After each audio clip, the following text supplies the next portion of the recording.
Hello, everybody, and thanks for joining our webinar. It's very excited to be here. Hey, Mike, how's it going?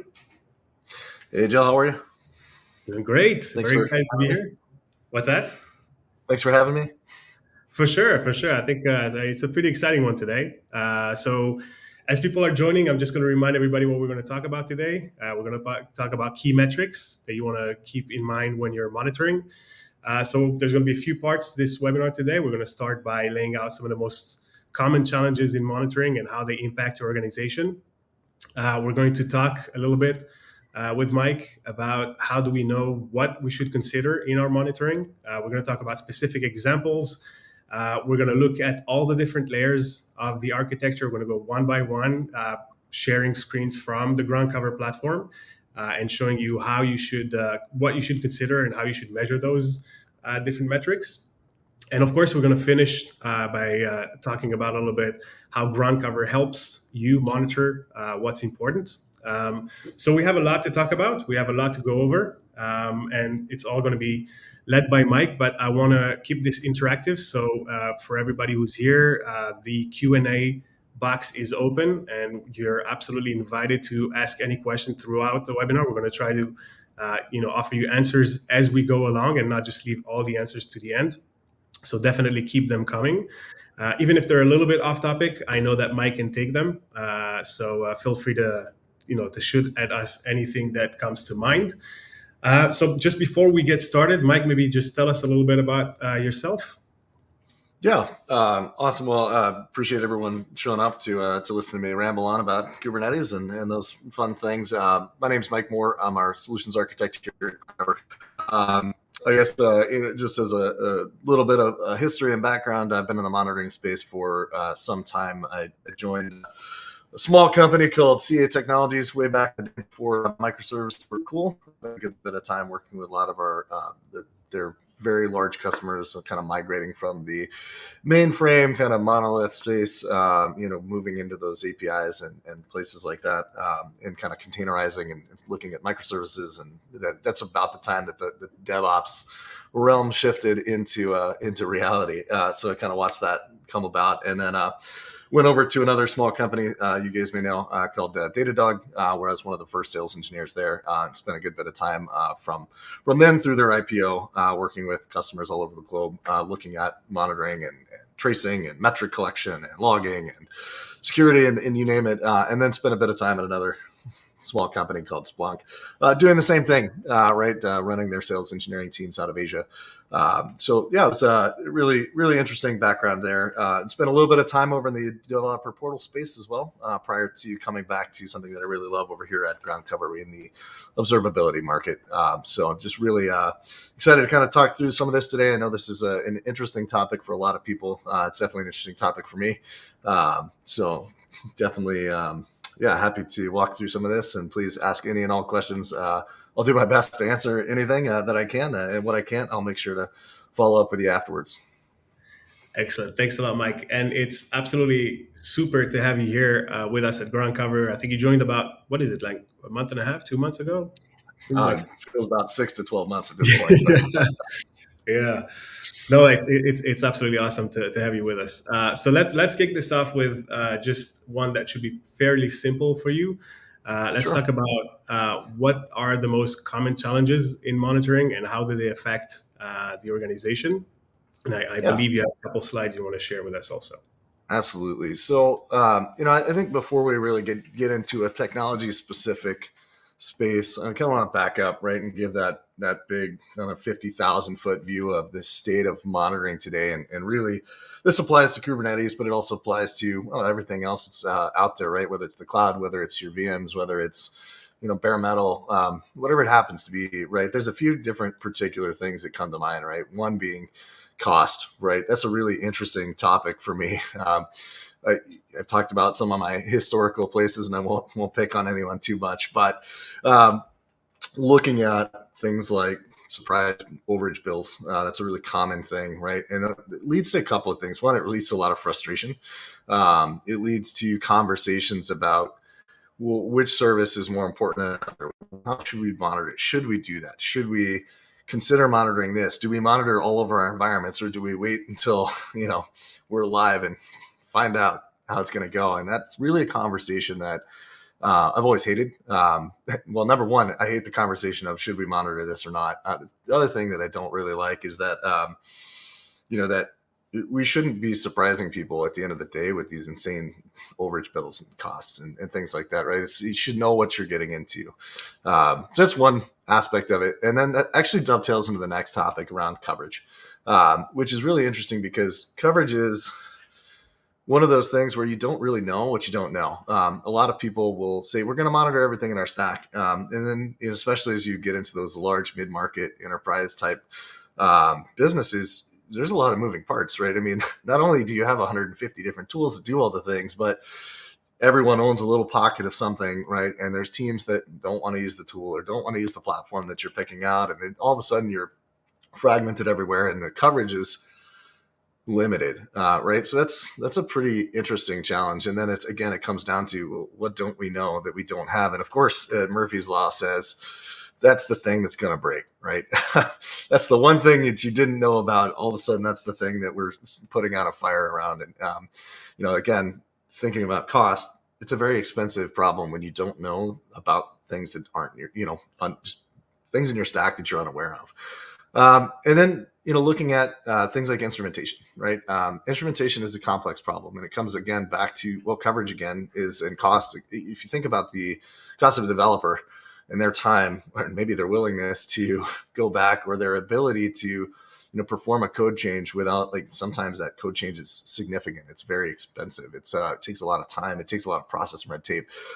Or the instrumentation is there, but maybe it doesn't quite cover that HTTP library you needed to ship this trace to the next, microservice. And all of a sudden we've lost traceability across our environment. So there's a lot of unique problems that, go around that space. And then you think about, okay, we've got multiple agents, and historically, right, everybody says we have one agent. And the fascinating thing is, what you find out is it's not really one agent. It's one agent with 15 different agents running. You've got something looking at your processes. You've got something looking at your logs. You've got something looking at your traces. And all of a sudden that agent, that's one agent, is enormous, and it's very big and it's very heavy. And all of a sudden you're spending more on your infrastructure and your time. And anyway, short is, when you think about Kubernetes and scale, right, things are moving and getting bigger all the time. It's problematic. And then we think about, right, the competency, right, in the environments being monitored. Kubernetes is not it's simple enough, right, on the surface, but when you really get into the weeds of it, it's fairly complicated, right? There's a lot of moving parts. There's a lot of pieces that are moving around. There's a lot of unknown unknowns, right? It's constantly changing, right? It used to be pretty bad, right? It used to be that every single version of Kubernetes broke something in your environment. They've gotten a lot better about it, but we still see that it's really hard to be a subject matter expert in just Kubernetes. There's so many moving parts and pieces and policies and securities involved, in infrastructures involved, in platforms involved.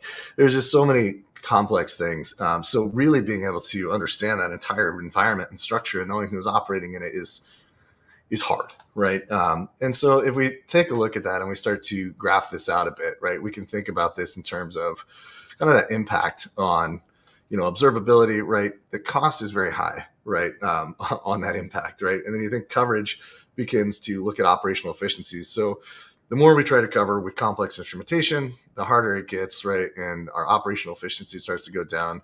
But, as we start to think about the more we spend on it, the less we're going to do. So there's a lot of different challenges and problems. So we kind of spent a little bit of time talking through this and kind of laying it out on this graph. So this is probably a better way to visualize this. Probably should have switched to this slide just a bit sooner as we talk through this. But this is something that I see as a particularly interesting way to look at the monitoring landscape as it is today.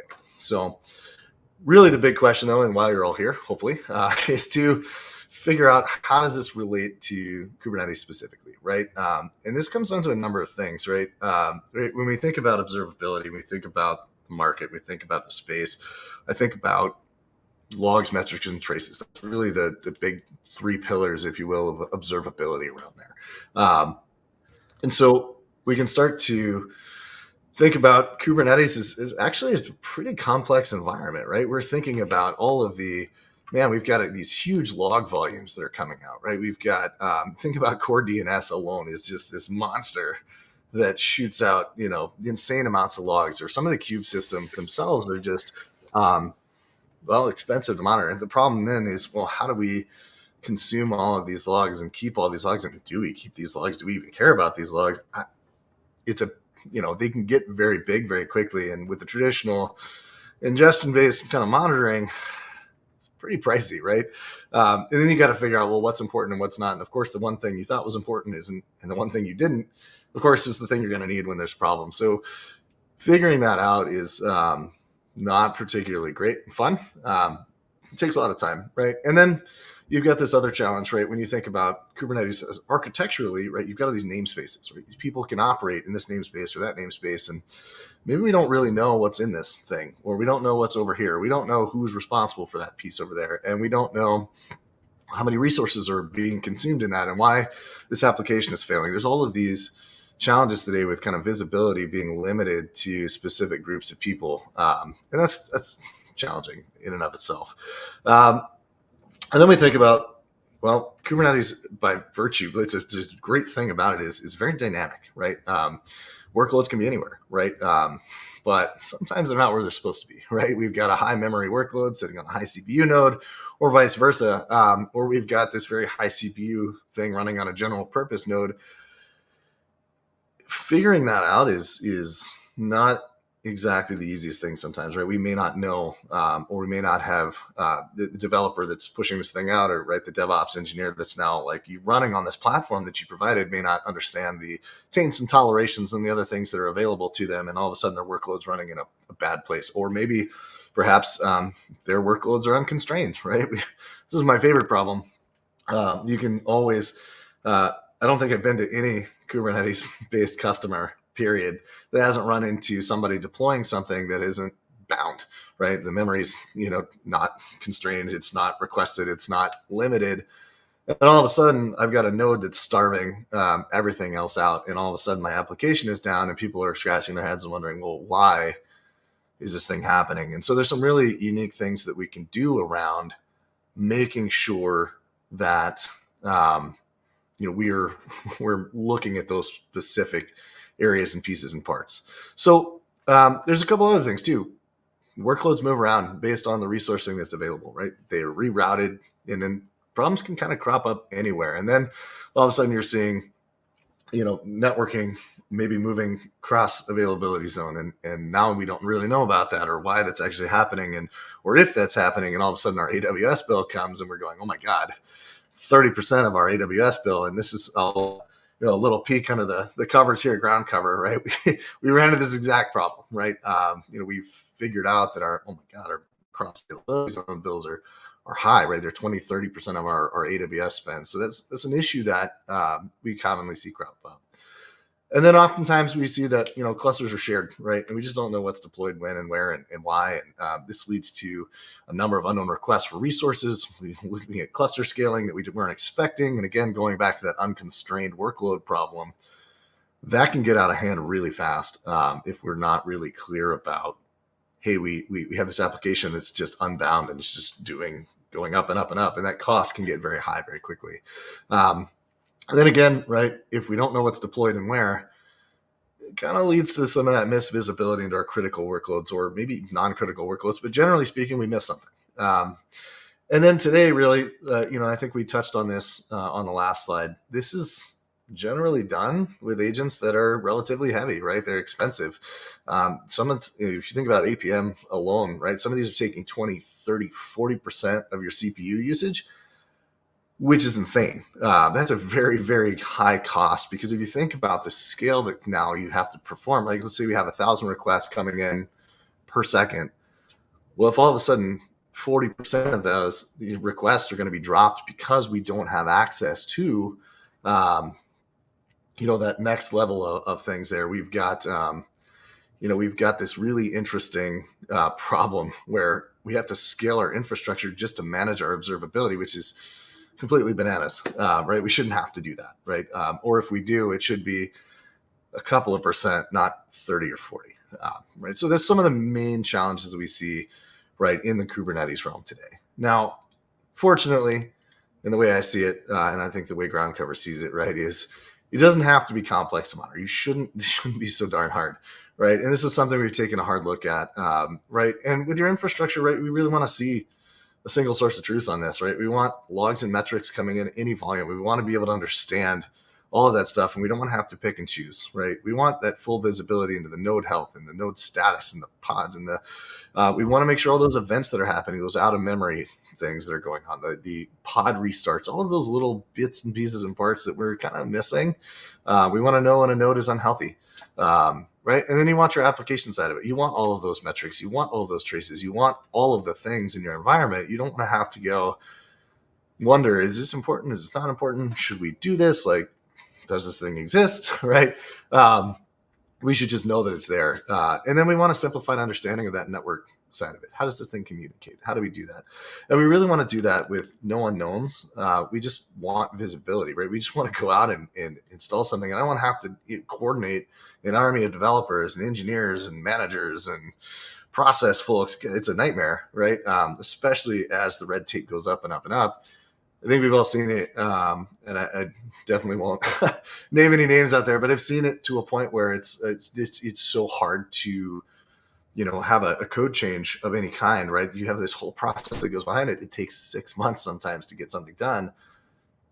It's just unsustainable, right? It's not feasible in order to actually monitor an environment. And so that's where things like, and we'll show you a little bit of this today, but eBPF comes into play, right? This gives you that ability to, and for those of you who aren't aware of what eBPF is, this sits all the way down at the Linux kernel. It's really cool because this allows us to see everything. It allows you to see every system call, every file open, every network communication, every bits, pieces, and parts of your application. We can see it immediately, right, with eBPF, right? And it's not just, it's not a ground cover specific technology. Like we leverage it very heavily. We do all of that here, but eBPF was designed to get into all of these little micro pieces and parts and give you kind of granular visibility without having that really heavy instrumentation, right, that goes into tracing, that goes into network monitoring, that goes into logging. All of that should be easy to see and easy to do. And so you can do that with this really cool technology called eBPF that actually is very, very lightweight.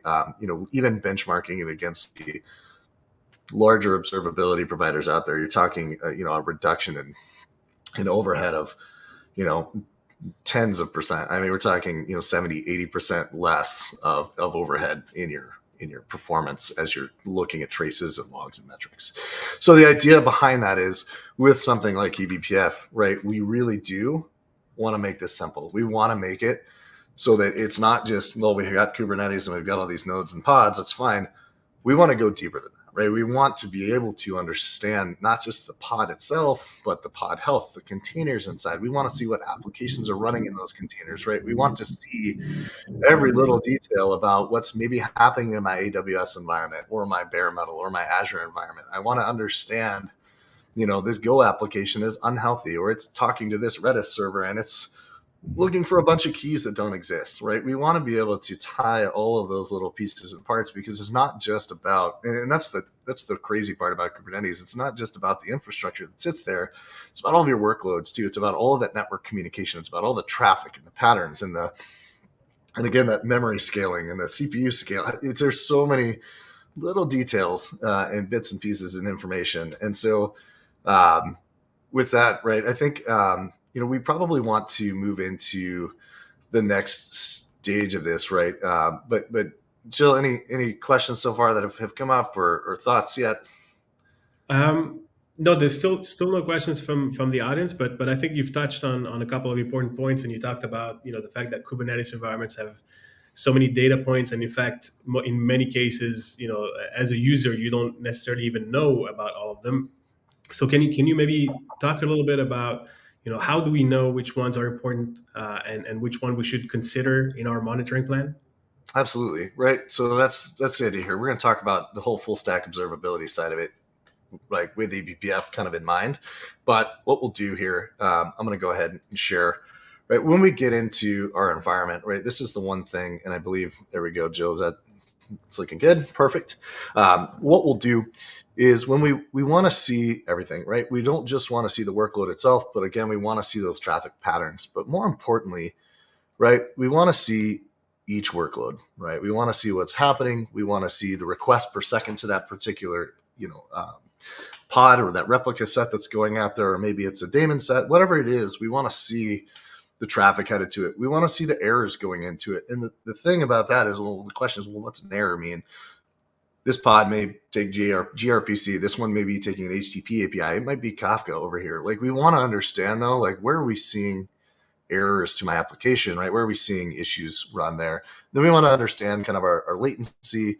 And then we want to see things like, where are issues at? And what's really cool about this is we can switch over to start to look at each one of these individual workloads. And each one of these things is important for a number of reasons, right? There's a couple of things around infrastructure, around resourcing, around APIs that may be being hit, right? We talked about maybe it's gRPC, maybe it's Kafka, who knows?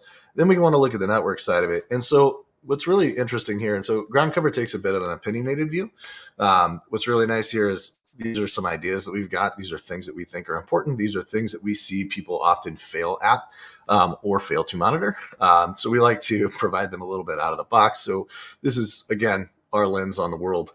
But when we think about the infrastructure, right, there's a lot of things that are indicative of bad things happening in my environment, right? And so workload availability is one of those really key things that we want to kind of figure out. And so there's a couple of things that we think about when we think about pod restarts, right? My pod is constantly restarting. Probably want to figure out what's going on there, right? If it's happening once every few minutes, right? Even once every hour is too much, right? We really want to understand why this thing is rebooting itself, and it's likely because it's running out of memory, running out of CPU, running out of some resource that it's looking for, or maybe looking for something unknown. And so knowing that that's happening, right? Because you can have a pod restart and your application might look sort of okay on the outside, but there's something unhealthy going on, and this is something is off, something is wrong. And oftentimes people aren't really looking at that. Like, they'll see it in the log, or they may use kubectl and they'll figure out, maybe eventually we get there. But we want to be more proactive about this. And then we think about that out of memory piece, right?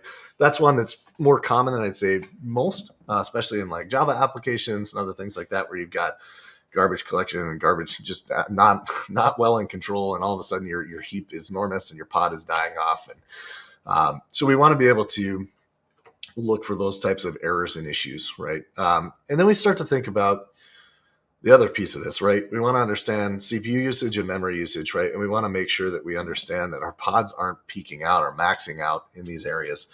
I know it seems trivial, but a lot of people don't look at this, right? They just look at the node. They also don't think about maybe things like, okay, well, what are the requested limits? What are the defined limits for this thing? What are the node resources that we have? But more importantly, what are the offending parties here? So you can see this thing down here we call noisy neighbors.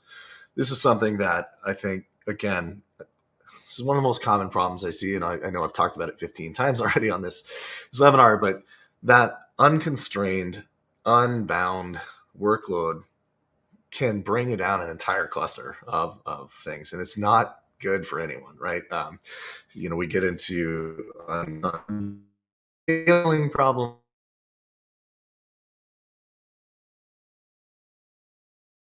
Can kill a critical workload. There's a lot of issues with that. And so you want to be able to identify that noisy neighbor and be able to understand, like, what is this, and go back to that developer, that particular DevOps engineer, or whoever's deploying this thing that is responsible for it, and make sure that we can go back and say, hey, this should be better. We can do better here. Now, let's take a step into the next side of this, right? So we've looked at the infrastructure piece. We've looked at more of the resourcing side of it, right? But when we think about, there's more to a workload, right? And in this case, we're going to take a look at an HTTP workload. Now, granted, like I mentioned, you can look at gRPC workloads. You could look at Kafka. It could be a database. It could be Redis. You could have a number of things going on in your cluster. We want to also start to think about the APIs that are being hit there, though. Like, it's not just enough to understand, well, hey, great, we're seeing, high memory watermark, and that's fine. But maybe, we're not executing well. We've got a high latency on this particular pod for a particular endpoint. Maybe we've got a high error rate or something like that. There's a number of different challenging parts that we want to understand very quickly. And so we can start to get a view of, and we should be getting a view of, error rates here, and we should be able to understand, again, if you look up these monitors at the top, these are out of the box kind of, these are things we think you should be thinking about, are those workload API error rates, right? Greater than 5%, greater than 2 seconds. You can modify all this stuff to your own standard, right? Everybody's got a particular, threshold in mind for their workloads. For particular services, you're going to have an SLO or an SLI, right? That says, hey, look, we're needing to hit a specific, response time or a specific error rate, right? These are all things that we want you to be able to adjust here, but it's more important that they're at least being monitored out of the gate, right? So you're not having to go, oh, did we do that? It's a really important piece to thinking about workload health and like application health inside of Kubernetes, right? And then taking this a step further, and this is something we're still kind of working through the out of the box kind of experience on this, but more importantly, thinking about things like throughput, what pods are talking to others. Like, do we have something that's just really chatty and this is like consuming a lot of resources? Do we have things like cross availability zone chatter, right? Like I mentioned, we had a pretty interesting AWS bill around here, went up very high. We had a bit of a, aha moment. We need to go monitor for this, and we need to go watch this stuff, and we need to optimize for it. And so it's really important that we do that. And then thinking about, and I had a really interesting conversation, in fact, yesterday about this with a potential customer, talking to them about, well, how do we know that we're not scaling appropriately? And connections are actually a really interesting way to figure this out. Like if my number of connections is increasing and never stopping, and all of a sudden my CPU and my memory are starting to cap out, well, all of a sudden we've got this really interesting way to go. Well, it doesn't look like we're actually moving outwards. We're not horizontally scaling like we should be, or we've only scaled to a point where we can't handle. It's a really good indicator of things that we can start to take a look at and ways that we can optimize. Now, one other piece, and I picked a different workload for this that we should talk about, is storage, right? We want to understand our PVC health, right?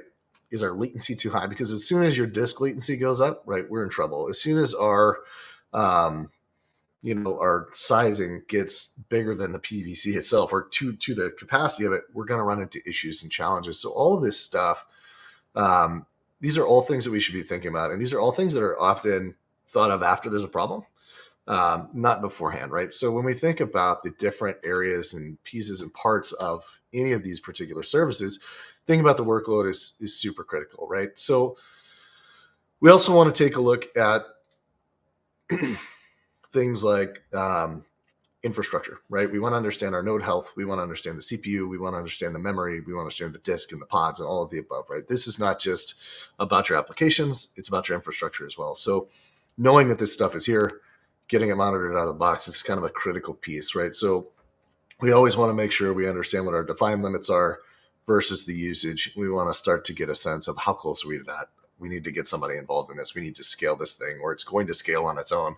These are all important things to start to consider, right? And it goes down into all of the rest of this, right? All of the pods, all of your deployments, your daemon sets, all of the above, right? You want to be able to start to look at any of these particular pieces and parts to make sure that we understand everything that's going on, right? Getting the logs, getting the information. So one other piece, and then Jill, I know we're getting towards the end of this here, that I'd like to just touch on, right? Beyond just understanding and alerting on some of these metrics, we also want to get a clearer view of some of the more critical things that are happening. Are deployments unavailable? Are containers crashing, and why? Right? We want to start to see, hey, we've got minimum replicas that are unavailable. Hey, this deployment doesn't meet our minimum availability. We're actually crashing from a specific error code. We can start to understand a little bit more if we can start to aggregate these pieces and parts, right? Instead of seeing it just a giant list of all of the Kubernetes events, right, that are going on, we want to be able to actually aggregate this a bit more and understand where are we seeing a reasonable number of errors that we can turn our attention to and start to make meaningful change with minimal effort. So with that, right, one other piece just want to talk briefly about, and then Jill, I'll stop talking and turn it over to you, is making sure that it's not just about the alerting and the monitoring, right? You can pull anything that we think is important, is great, but you're going to have a lot of things. You're going to have your own metrics. You might think, hey, we want to monitor something specific on the control plane or in the API server. By all means, like, you want to be able to additionally alert on that kind of stuff, right? It's great that we've got some things that we think about that are important that are out of the box. You do want to be able to make sure, though, that you can bring those additional metrics in from your Cube State API, from your, if it's Nginx, you want to bring in those metrics from that. If it's something else that you want to bring in that's an indicator of success, hey, we had this number of checkouts going on for this particular workload. All of that stuff is important, and all of that stuff, I think you really do want to break it down by your application and your KPIs and start to really get why you might want to scale, why you might want to visualize that stuff and bring it into the right place. So with that, Jill, I'm going to stop my sharing here, if that's all right.